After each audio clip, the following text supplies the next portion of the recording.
बी न्यूजमध्ये आपलं पुन्हा स्वागत। आता बातम्या पाहूया विस्तारानं। कोल्हापुरातील शाहूनगर परिसरातील नवशा मारुती मंदिरामागील गल्लीत घरातील सिलेंडरचा स्फोट झाला आणि आग लागली। त्यामध्ये रशीद मखतूम सय्यद यांच्या घरातील दागिने, पैसे आणि प्रापंचिक साहित्याचं 4 ते 5 लाखांचं नुकसान झालं। ही दुर्घटना आज सकाळी 10:15 वाजण्याच्या सुमारास घडली। अग्निशमन दलाच्या जवानांनी तातडीनं घटनास्थळी पोहोचून आगीवर नियंत्रण मिळवलं। सुदैवानं सय्यद कुटुंबीय घरात नसल्यानं जीवितहानी टळली।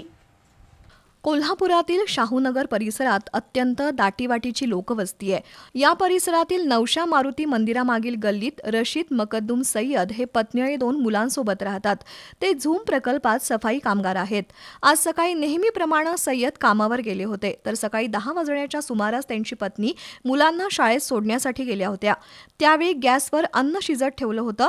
अचानक गॅसचा भडका उडाला आणि घरानं पेट घेतला। आजूबाजूच्या नागरिकांनी घटनास्थळी धाव घेतली। त्याचवेळी महापालिका निवडणूक प्रचारासाठी काही उमेदवार त्या घराजवळ होते।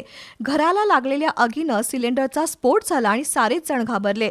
अशावेळी प्रचारासाठी आलेले सामाजिक कार्यकर्ते काकासाहेब पाटील, जनार्दन पवार, विलास वासकर आणि त्यांच्या सहकार्यांनी ताबडतोब अग्निशामक दलाला आगीची माहिती दिली। शास्त्रीनगर अग्निशामक दलाचे बंब अवघ्या 5 मिनिटात घटनास्थळी पोहोचले। अग्निशामक दलाच्या 3 बंबांनी आग विझवण्यासाठी प्रयत्न सुरू केले, पण एकमेकांना लागून असलेली घरं आणि अरुंद रस्त्यांमुळे आग विझवण्याच्या कामात अडथळे येत होते। अर्धा तासाच्या प्रयत्नानंतर आग विझवण्यात यश आलं, मात्र तोपर्यंत रशीद सय्यद यांच्या घराचं आणि प्रापंचिक साहित्याचं 4 ते 5 लाखांचं नुकसान झालंय। सुदैवानं घरात कुणी नसल्यानं जीवितहानी टळली।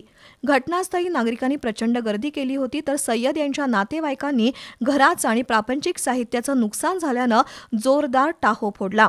घटनास्थळी राजारामपुरी पोलीस ठाण्याचे निरीक्षक सतीश होडगर, सहाय्यक पोलीस निरीक्षक रणजित पाटील, पोलीस निरीक्षक नंदकुमार मोरे यांनी भेट देऊन परिस्थिती नियंत्रणात आणली।